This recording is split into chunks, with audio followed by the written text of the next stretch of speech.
This hour on I-24 News, President Trump says he has made a decision on the Iran nuclear deal and will make his announcement Tuesday afternoon. Plus, Israeli leaders say they're preparing for an explosion of violence as the U.S. gets ready to open the new American embassy in Jerusalem. And in Hawaii, Mount Kilauea has erupted yet again. The lava flows and fires are intensifying. More than 40 buildings have been destroyed, and now thousands of people have been forced to evacuate. From the I-24 News Studios in Times Square in New York, this is Crossroads with David Schuster and Tal Heinrich. President Trump says he will announce his decision on the fate of the Iran nuclear deal at 2 p.m. Tuesday afternoon from the White House. The president had until May 12 to make his final decision, but earlier today, the president tweeted, quote, "I will be announcing my decision on the Iran deal tomorrow from the White House at 2 p.m. The president's announcement follows another round of intense lobbying from America's allies in Europe. France's Emmanuel Macron just warned that if Mr. Trump pulls out of the agreement, it could spark another Middle East war. And British Foreign Minister Boris Johnson spent this day in Washington urging the Trump administration to try and fix the deal instead of scrapping it altogether.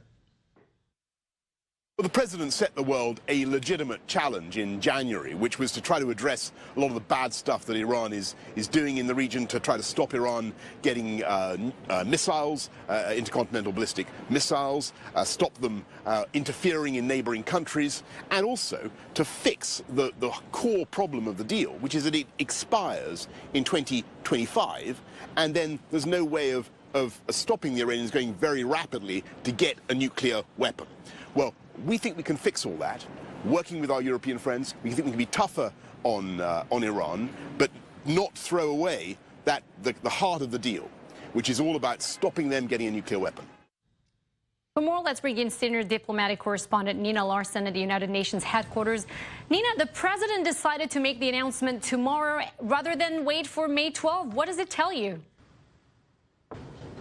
Well, it tells me that he's absolutely made up his mind. Everyone's been waiting for this decision, but this shows that he really doesn't want to hear any more lobbying from any European diplomats. As you said, Boris Johnson, the UK Foreign Minister, was in Washington all day in person lobbying not only the Secretary of State, Mike Pompeo, but Mike Pence, and also John Bolton, the new National Security Advisor. He also made an appeal directly to President Trump, not in person, but appearing on Trump's favorite morning TV show, Fox and Friends on Fox News.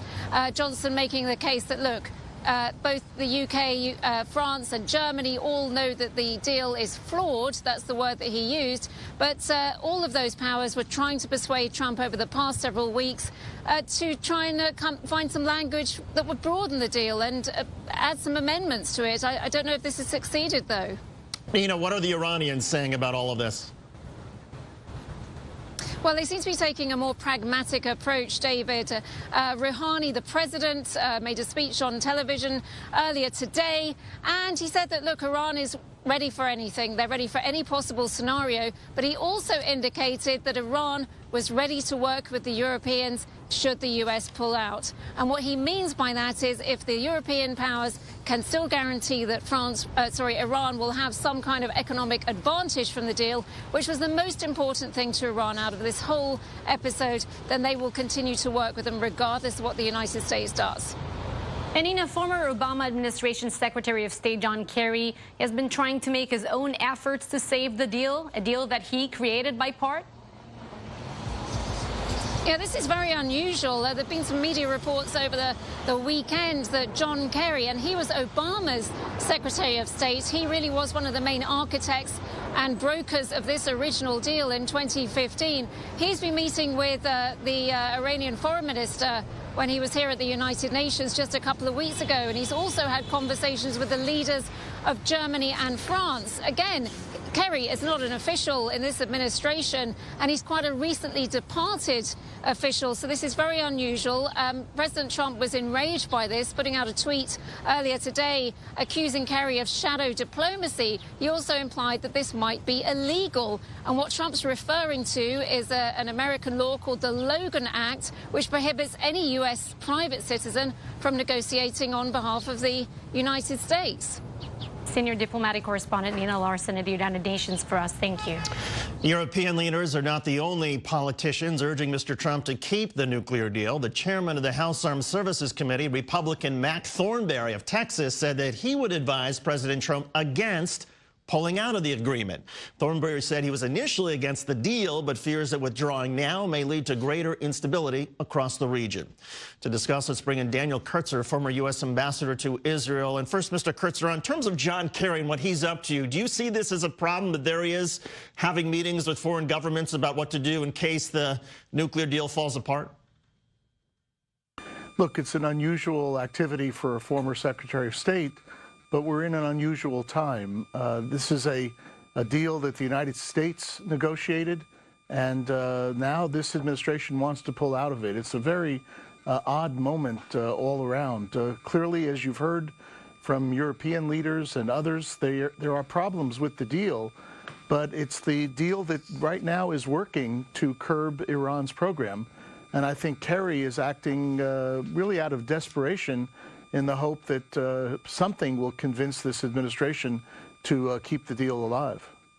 Daniel, the fact that the president has chosen to make the announcement regarding the Iran deal tomorrow, what does it tell you? Are you 100% convinced that President Trump is about to pull the U.S. out of it? My sources tell me yes, that he's made the decision.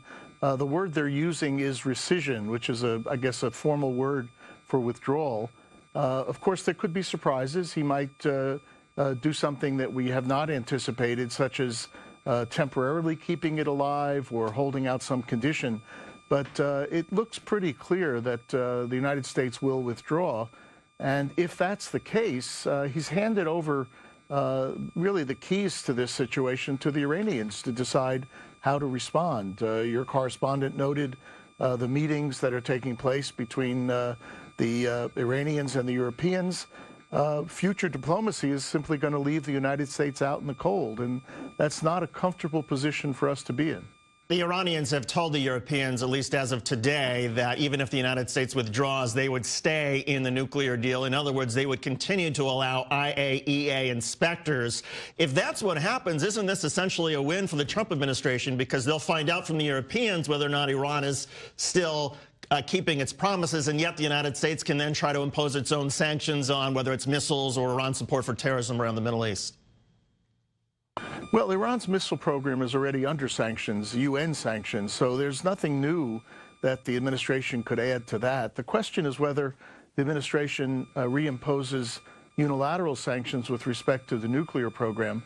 And if it does that, then the Iranians are going to start losing some of the benefits of trade and investment that they had hoped to get.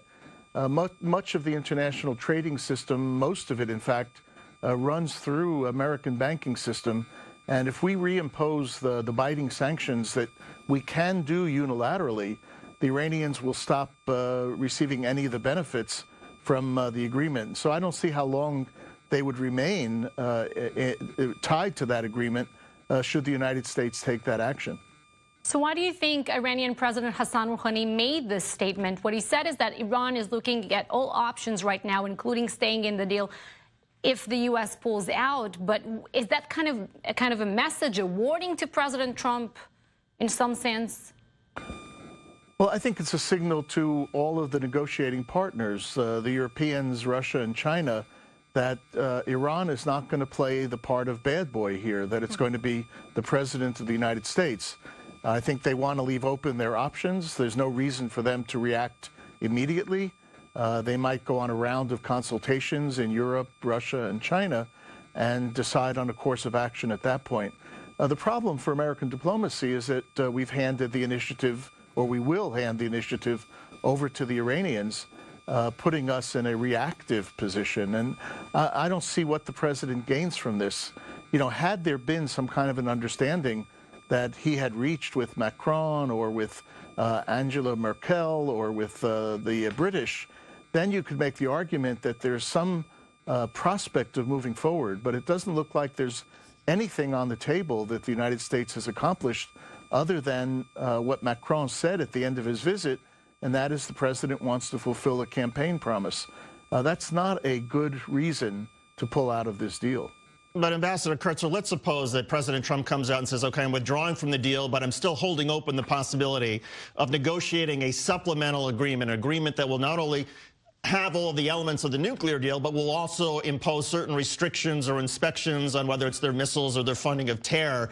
If he's able to reignite a negotiation over that, can you start to see the president's logic here? Well, you know, we have two examples of the president taking a decision on the basis of a campaign promise, the Trans-Pacific Partnership and the Paris Climate Accord, where we pulled out of both of those, and then subsequently the president said, well, maybe I want to go back in. And all of the partners to those two agreements basically said, not so fast. You know, if you pull out, and then you don't have much of a say in what happens afterwards. And we may run into the same problem here. The rest of the international community thinks that this agreement is okay. It's not perfect, but that it's working, at least for the time being. And the United States walks away from it. What say would the United States have in framing a future agreement? I would suggest probably very little, and therefore we will have hurt our ability to influence that diplomacy instead of trying to do that while we're in the agreement, working with our negotiating partners. Daniel Kurtzer, former U.S. ambassador to Israel. Ambassador Kurtzer, thanks for being with us. We appreciate it. Pleasure. Tal, are you convinced that he's pulling out? I think I am. I'm just thinking here after listening to Ambassador Kurtzer, the May 12th deadline didn't come out of nowhere. Right. It was known for months, for weeks, and it feels like everyone in Europe, the European signatories, are trying to make this last push now, but isn't it too late? They didn't really do much beforehand. That's what I mean. I think that's a great point, and I have a feeling that's why President Trump will ultimately decide tomorrow that he's pulling out, because he has not seen the sort of negotiations or even a proposal to deal with these other issues that he's been demanding. So I think he's now going to say, look, I've given everybody plenty of warning. You haven't started these other negotiations. You haven't come up with anything, so we're out until you do. Yeah, May 12th is not a surprise. Right. Still ahead, there are reports that President Trump hired a private Israeli-run spy agency to dig up dirt on former Obama officials involved in negotiating the Iran nuclear deal. Meantime, Israel is on high alert now that the Lebanese election is over. Iran has vowed to retaliate against Israel for strikes in Syria once the voting in Lebanon ended.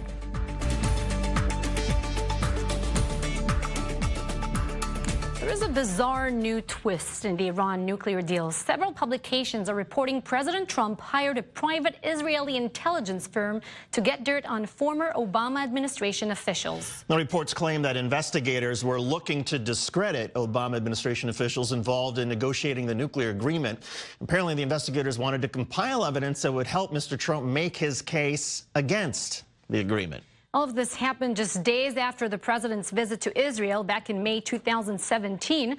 The Trump camp reportedly also asked the Israeli firm to contact journalists in leading media outlets covering the Iran deal and obtain information from them about potential leaks. Some of those reportedly targeted by that spy agency included former Obama administration officials Ben Rhodes, who was one of the deputy directors of national security, and Colin Kahl, who also worked in the administration's security establishment. White House Press Secretary Sarah Sanders said she was not aware of these reports when asked about it during today's press briefing. Now, to discuss, let's bring in John Jordan, former naval intelligence officer. And John, the Israeli private intelligence firm, it's called Black Cube. They deny these reports. They say they have no connections to the Trump administration. And yet, how controversial is that if these reports are proven to be true? Well, first of all, thank you for having me. Glad to be doing this story because I've read the Guardian and Observer stories 4 times, and I haven't seen one source, one specific quote by somebody who knew anything, any quotes from any documents at all. I've just seen reaction to the writer's assumption that this is true. So there's no real evidence that this has happened. It hasn't been picked up by any other news outlets either. So this illustrates, in my mind, a lot of what's going on in the media today and the desire to push a narrative at all costs, that there's nefariousness going on with Trump. Now, if in fact this is true and there's a private government operation to investigate these individuals, that would be troubling and be worth looking into. But that isn't established. But it's also worth pointing out that in the context of the Iran nuclear deal, where Iran was given $400 million on the first day when the prisoners were released, as down payment on $1.7 billion, it would seem to me that there is, in fact, the opportunity for corruption. And you may want to look at some of the people involved on both sides, certainly on the Western side, because it may be that there was some little money changed hands there. We don't know that for sure, but that's the province of government investigators, and that would be understandable. This story needs to really be developed. The facts are so thin on the ground here, it's hard to take these reports too seriously. John, do you think that somebody like Ben Rhodes, who was a spokesperson for the National Security Agency, the National Security Council, might have somehow benefited financially from helping John Kerry and Ernest Moniz to try to put this Iran deal together? Well, I'm just saying a lot of money changed hands. I'm not making any specific allegations whatsoever, but a lot of money did change hands, and if ever there was a situation where, you know, you'd want to look closely at something like that, this may be such a case. And that would properly be the province of government investigators, not some sort of private PI firm. But if President Trump wanted to withdraw the nuclear deal, I mean, doesn't he have enough convincing arguments to do so? Why would the Trump administration take this path? Well, precisely, and that's kind of what makes this literally unbelievable to me. That's why I don't really take this seriously. I mean, The Guardian and The Observer have had trouble with reporting before. Their journalistic standards aren't what they ought to be. And you're exactly right. I mean, the president doesn't need to undermine, doesn't need to explain. He could just withdraw, and he has plenty to work with now. So, you know, the president can do that. I think he's going to, or he's going to propose a new framework for the agreement. But as for this, it's hard to take this seriously. Well, let's suppose that the way the article was portrayed is wrong, but maybe there's some kernel of truth to this. I mean, it wouldn't be that difficult to believe that somebody who was involved in a very high-level foreign policy decision, when they leave office, they go and they start lobbying for maybe foreign governments or for other entities that stand to gain, as you were talking about, financially from all this. Would there be anything wrong with an administration or any politician essentially doing opposition research on the people that they may have this public argument with when the deal comes up for renewal? No, I mean, opposition research, I mean, you have to look at the funding. That's where the illegalities really come into play in U.S. law. There's nothing wrong with opposition research and all of that, but I don't think you need to in this case. You don't need to do that to pull out of the agreement. The agreement's got enough flaws that everybody agrees it's flawed, that the president just by fiat can withdraw from it, and he can certainly defend that. But in terms of public officials, former public officials doing strange things, why do you have a former Secretary of State, John Kerry in this case, working behind the scenes with the Iranians? He's not even in office. In fact, that's a technical violation of U.S. law, the Logan Act, which prohibits private citizens, which former Secretary Kerry is now, private citizens from engaging in foreign policy. So I just think it's a lot of this strange stuff going on behind the scenes. But maybe this article, this is a smokescreen. Who knows? But to be fair, we don't know that John Kerry is helping to try to set U.S. policy. It seems like he's just trying to advise these leaders, here's what you might be able to do technically with the deal if the United States pulls out. I mean, in order for him to violate the Logan Act, we would have to assume that he's somehow shaping Trump administration policy, and there's no indication of that. No, there isn't, but he is interacting with foreign governments in a controversial situation, and he's giving them advice. I mean, doesn't that strike anybody as a little strange? You have a former U.S. Secretary of State giving... Former members of the U.S. Senate and Congress do this all the time. They lobby and provide advice and provide services to foreign governments. Yes. I mean, there are thousands of these people, as you know.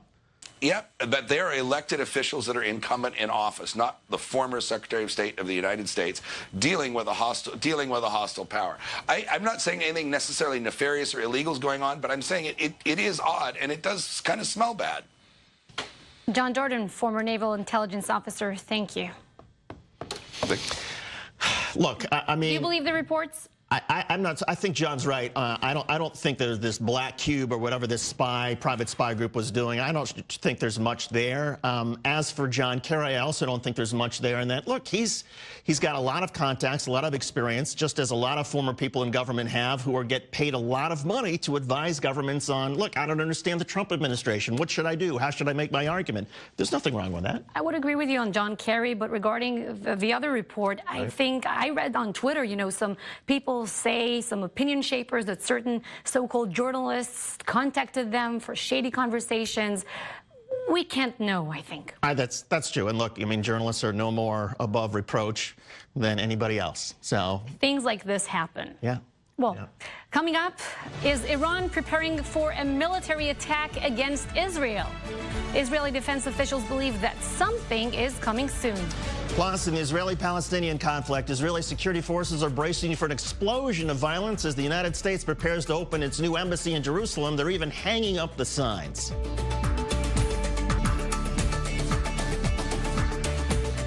In the Middle East, Israel is bracing for an attack from Iran now that the elections in Lebanon are over. Iran said that after the voting in Lebanon was complete, Iran would likely retaliate against Israel for a deadly attack last month. Israel was accused of conducting the missile strikes but has never confirmed or denied them. The attack was in response to Iran sending a drone filled with explosives into Israeli airspace in February. Israel is reportedly shoring up its border to the north in preparation for an attack. Meanwhile, the elections in Lebanon have cemented Iran's control in the region. The Iranian-backed Hezbollah party is claiming victory in the country's first parliamentary election since 2009. Although the final results are not yet in, it appears Hezbollah and its allies won more than half the seats in parliament. Prime Minister Hariri's party is predicted to take the biggest hit. In Israel, the government says it is freezing funding to the Palestinian Authority over terror payouts. The defense minister is saying Israel will no longer tolerate transferring funds used to encourage terror. I-24 News diplomatic correspondent Mike Wagenheim has details. A terrorist murders your family, and your government helps pay the killer a salary. Unthinkable, right? Not for Israel. For years, the Palestinian Authority, which governs the West Bank, has spent around 10% of its annual budget paying the salaries of prisoners in Israeli jails, many of whom are incarcerated for terrorism and security offenses. The Israeli government has known about it for years, and they've indirectly assisted it. No more, they say. The Israeli parliament will vote this week on the so-called pay-to-slay bill.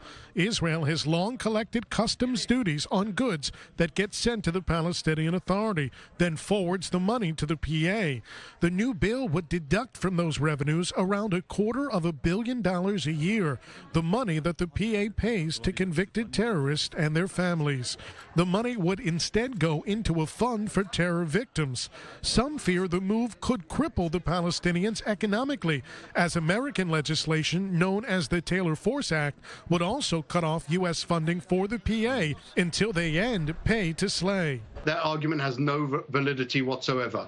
The money that's being paid to the terrorists is being paid to terrorists. It's not being used to fund schools. It's not being used to fund welfare. It's not being used to fund health needs. It's simply being paid as an incentive to terrorism and as a reward for terrorism. The Palestinian Authority claims it is simply taking care of the welfare of its prisoners, like any country is obligated to do. But the Israeli Defense Ministry just released a report detailing what it says is the PA's incentive structure. The Henkin couple was killed in a drive-by shooting by 4 Hamas members. The report says each will receive around $3 million by the time they turn 80. Itamar Ben-Gal was stabbed to death. His killer will get around $3.5 million. Even when a terrorist is killed, his family sees the benefit, like the murderer of Rabbi Raziel Shavach. There is discussion among Israeli legislators as to whether their bill should have a freezing mechanism in which withheld money would be returned to the PA if they change their policies. Would that matter? Our understanding is that the payment of salaries to the terrorists is something that is fundamental in the Palestinian Authority. It's something which they are even willing to give up on foreign aid in order to continue. It is nonetheless a despicable practice which continues to contribute to the cycle of violence. The bill is expected to pass its first reading this week and make it through into law this summer. The government says it's high time to spend money taking care of terror victims instead of perpetrators. Mike Wagenheim, I-24 News. Meantime, Israeli officials say they are expecting an explosion of Palestinian violence as the United States prepares to open its embassy in Jerusalem. At least 3 road signs marking the way to the new U.S. embassy were installed on this day. The embassy will formally relocate from Tel Aviv on May the 14th. The White House has announced the delegation that will be attending. Treasury Secretary Steve Mnuchin, as well as Trump's son-in-law Jared Kushner and daughter Ivanka Trump, who work as advisors to the president, are slated to attend. President Trump and Vice President Pence were noticeably absent from that list. So they're not going. Are you surprised? Maybe there will be a surprise. Who knows? You think Trump? You don't announce. Well, here's the thing that I think is going to rile so many people is that Jared Kushner, he's supposed to be the lead U.S. negotiator in peace talks. And yet, for him, I think, to go to the embassy opening, even though Israel has said and the United States has said, look, the status, the boundaries of Jerusalem are up to the parties in their negotiations, I think it still disqualifies to a certain extent Jared Kushner in a lot of people's eyes to be able to be involved in this. Many Palestinians probably think the same. Yeah. Still ahead. Authorities in Hawaii are now warning people to stay away from Mount Kilauea on the Big Island. They're telling residents this is not a place for sightseeing.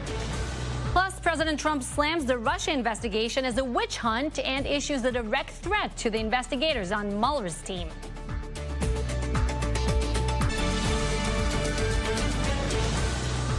In Hawaii, burning lava from the Kilauea volcano has now destroyed more than 24 homes. 2 neighborhoods have already sustained incredible damage, and the lava, apparently, according to experts, could continue flowing for weeks. Correspondent Marcy Gonzalez has the latest. Flames shooting from that massive rolling mound of lava as it swallows that Mustang. Unstoppable destruction on street after street here in this neighborhood on Hawaii's Big Island as the volcanic eruptions show no sign of stopping. It's heartbreaking. At least 10 fissures now open, spewing lava and molten rock more than 300 feet in the air. It was so powerful, it was thunderous. I mean, it was just like... you know, and just erupting like a jet engine, and then it sounded like bombs. More than 30 homes destroyed, including Amber Makuakane's. My son asks, Mommy, can we go home? Many of the 1,800 people forced to evacuate, questioning whether their homes could be next. Some evacuees now allowed back in to pick up pets. Oh, honey. Hi, sweetie. And belongings. Joyful gratitude of, oh, yes, you know, we can go back and get those things we can get our hands on. Knowing this may be their last chance. We could hear the lava exploding right from the house. And so, you know, is the house going to still be there when we go back over there? Others told that with high levels of toxic sulfur dioxide fumes lingering in the air near their homes, it's still too dangerous to return. Now they wait and watch as the devastation spreads. That was Marcy Gonzalez reporting. And despite the pictures of all the destruction and all the evacuations, Mount Kilauea has apparently become something of a tourist spot, and yet officials there are having to warn people that this is not a time to go there and go sightseeing. Right. Looting and vandalism will also be treated as a felony. The eruptions have released high levels of sulfur dioxide, which can be life-threatening. Schools are open on the Big Island, but students absent because of evacuations are, of course, not being penalized. President Trump and his lawyers are ratcheting up their criticism of special counsel Robert Mueller. The president tweeted on this day that the Democrats are behind the special counsel's Russia probe, even though Mueller was appointed by Mr. Trump's hand-picked deputy attorney general, who was a Republican. This all comes as Trump's new lawyers making the rounds on TV and now saying the president doesn't need to cooperate with investigators. Correspondent Tara Palmieri has the details. The president calling for the Russia election meddling investigation to wrap up. Mr. Trump claims that a lingering probe into possible obstruction of justice and collusion between his campaign and Russia will give Democrats a political advantage in the midterm elections. Tweeting, is this phony witch hunt going to go even longer so it wrongfully impacts the midterm elections, which is what the Democrats always intended? I think the point he's making is how ridiculous it is that we're still having this conversation and the depths to which this research has gone on and investigation has been conducted and still produced nothing. President Trump's fiery tweets this morning in which he claimed that the investigation is losing credibility, echoing statements from his lawyer, Rudy Giuliani. As one of the newest additions to the legal team, Giuliani's been taking a tougher line with special counsel Robert Mueller. The president said again on Friday that he wants to speak with Mueller, answer his questions. So you're prepared to make that happen? Not after the way they've acted. I came into this case with the desire to do that, and they just keep convincing me not to do it. not dismissing the possibility that if the president does sit down with Mueller, he may invoke his right against self-incrimination. What is the danger in answering Robert Mueller's Because they're trying to trap.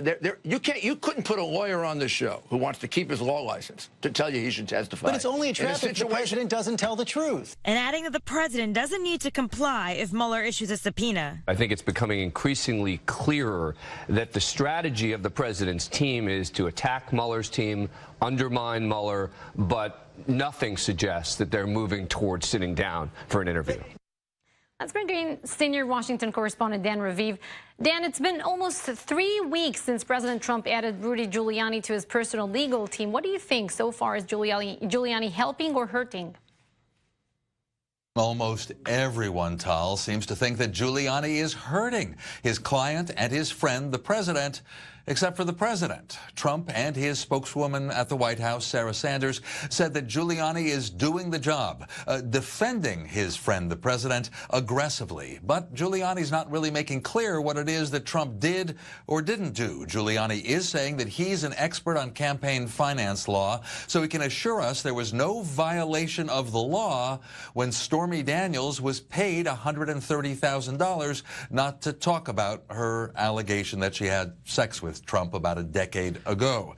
Now, Giuliani also says that Stormy Daniels clearly is in violation of that agreement and that by appearing on Saturday Night Live, taking part in a comedy, that shows that her litigation is not serious. Now, more damaging statements by Giuliani to his own client Trump include his hint that Trump's lawyer, Michael Cohen, may have paid more women to stay silent. Tal and David.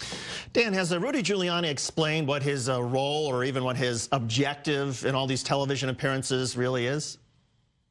Well, it's all over the place, but when Giuliani was first hired nearly 3 weeks ago, he said his objective was to get Robert Mueller, someone he's known for a really long time, now, of course, the special prosecutor, to end the investigation, that he would negotiate with Mueller. Now, what if Mueller insists that first the president has to be questioned? And Giuliani has been talking about that. He says that the president could legally refuse to testify, could even ignore a subpoena. Some legal experts disagree with Giuliani on that, or the president could take the Fifth Amendment, refusing to answer questions on grounds of self-incrimination. That doesn't sound too good for Trump, but Giuliani does reveal that Trump still wants to answer questions because Trump believes he did nothing wrong and can clear all this up. David and Tal. And Dan, today at the White House, Melania Trump, First Lady, she had a big moment when she presented her policy goals. Let's take a listen to what she had to say, a part of it.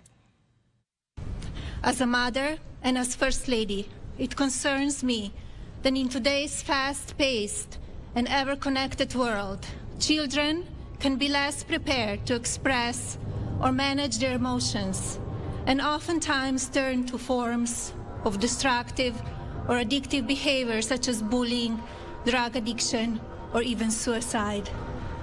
I feel strongly that as adults, we can and should be best at educating our children about the importance of a healthy and balanced life. So today, I'm very excited to announce Be Best, an awareness campaign dedicated to the most valuable and fragile among us, our children. So the First Lady's project is called Be Best. That's a very short and snappy name. Does it have some big goals, Dan?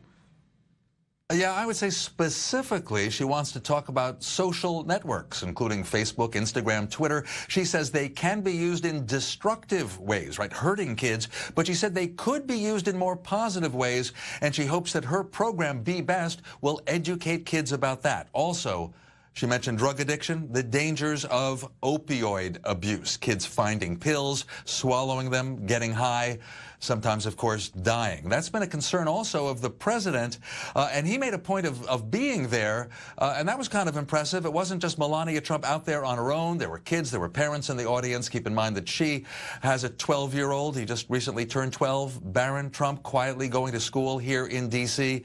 It's persuasive. And I'd say positive, Tal and David.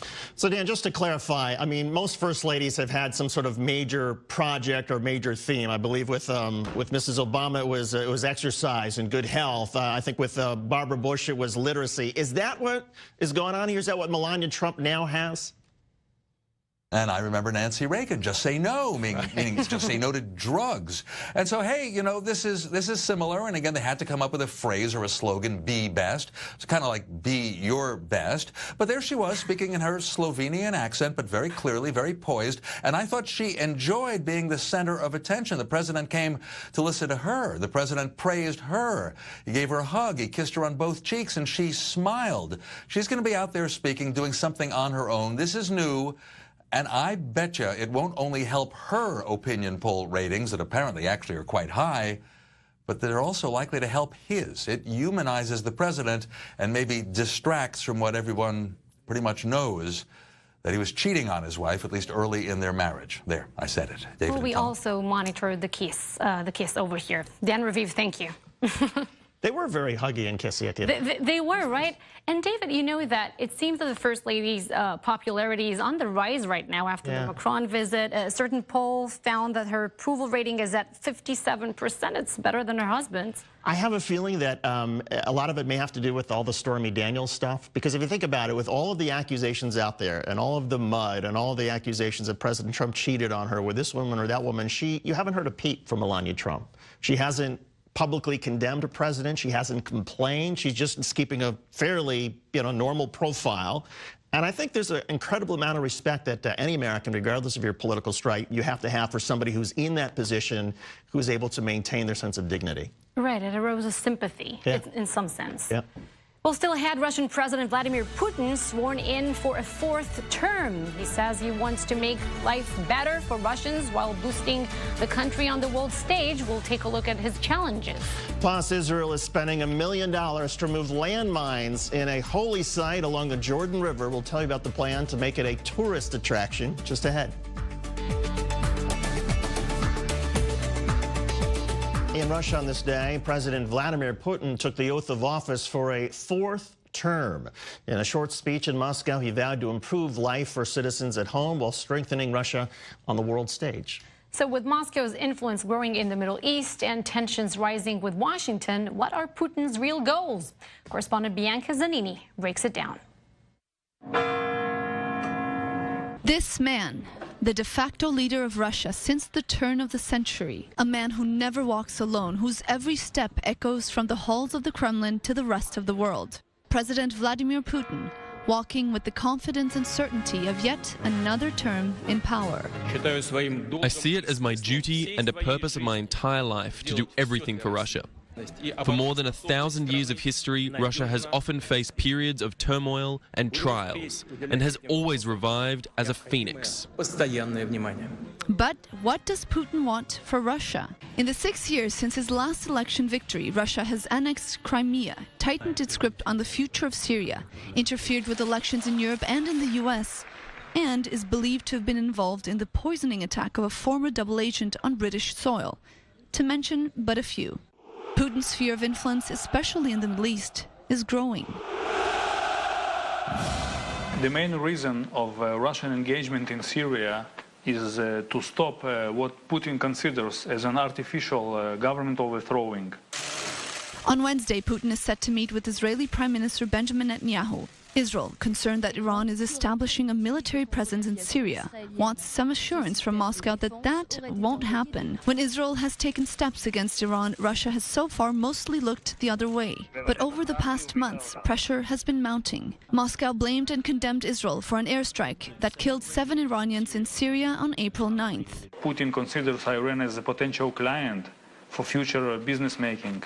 Therefore, I think Putin will not defend any Israeli interests in Iran. Netanyahu must now balance the patience of Moscow on one hand and Israel's zero-tolerance stance on Iran on the other. My meetings with the Russian president are always important for the security of Israel and the coordination between the Israeli Defense Forces and the Russian military. Israel maintains full freedom of action to defend itself. Israel looking out for its security interests. Washington too. Syria increasingly at the center of it all. And tensions are rising fast between the Americans and the Russians. Meanwhile, back home, Putin's inauguration comes after a weekend of protests. The only real opposition figure, Alexei Navalny, barred from running in the presidential elections, was detained by police, as were around 1,500 of his supporters. They united under the slogan, "Putin is not our Tsar." But Putin's inauguration on Monday did ensure his seat as Russia's ruler for almost a quarter of a century, at least. Bianca Zanini, I-24 News. We spend so much time on this channel because we care about global events, talking about Donald Trump, Benjamin Netanyahu, and Vladimir Putin, the three of them. And it feels like we sort of bounce in between them every other day. But it is remarkable the power that each of them wield in so many different ways. Well, two of them from this trio that you just named have been in power for such a long time. Yeah. Now the question is about President Trump.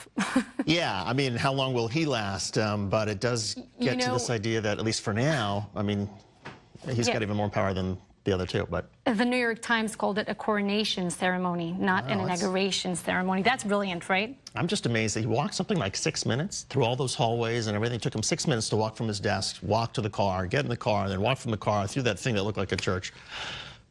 But here's the question, David. How popular do you think Putin really is among Russian people? Because we can't have a real indication. There's no freedom of press. There's no strong opposition. So how do we know? But I think he is somewhat popular. I think he's pretty popular. And I mean, I think the polls, are right, 70. And plus the election, 70 plus, I mean, because he's able to control what sort of information his own people hear about him. So, I mean, if there are problems, they get blamed on other people. That's a good point. Yeah. Now to the next story. Israel has begun the monumental task of clearing thousands of landmines and other remnants of war from an historic holy site on the Jordan River. Israeli officials are hoping that this area can one day be transformed into a tourist site for Christians. Correspondent Sarah Martinez has the story. Warning: minefield. The area is a closed military zone. There is no access to the public. It became a no man's land. Though it remains empty, it is, so the Old Testament tells us, where Joshua led the Israelites into Canaan. According to the New Testament, this is where John baptized Jesus in the Jordan River. 400 square miles, the Israeli Defense Ministry still has not cleared from mines. This site must be cleared for security reasons as well as for tourism. In principle, mines and other remnants of war should not be left buried or otherwise. It looks like time has stood still. These rows of anti-tank mines are still visible to the naked eye. Look, you see the two rows of mines in front of the churches? There are parallel lines on the other side of the church, the western side. But who put those mines here? The army. At first they created a line of defense facing the Jordanian forces in 1967, allowing access to the churches. But in the late 60s, when bands of Fidayans crossed the river and used the area to launch attacks in Israel, so the IDF declared it a closed military zone and mined and booby-trapped the churches. Most of the bomb disposal experts are from Georgia, veterans of engineering corps back home. Their movements are very precise. But Palestinian sappers work here as well. The project is coordinated with Jordan and the Palestinian Authority. Before he began here, Luai removed mines in his village, Sulit, in the Hebron region. My village was closed. It was impossible to farm because of the mines. Now we built 2 houses, we work in the fields, and it's great. Now, the question is, how risky is it to remove mines in an area near the border where so-called ISIS forces are positioned? No, answers this reservist colonel of military engineering. These mines are more of a bother than a security solution. The IDF knows precisely where to put new mines, and we have nothing to do with that. These are old minefields. The job should take several months. Once the warheads and IEDs are neutralized, the Israeli Tourism Ministry will be able to welcome hundreds of thousands of tourists to this site. Interesting story. Still ahead, I-24 News just caught up with supermodel Bar Raffaele at this year's Forbes 30 Under 30 gathering in Tel Aviv. Interesting conversation with her. We'll bring it to you ahead.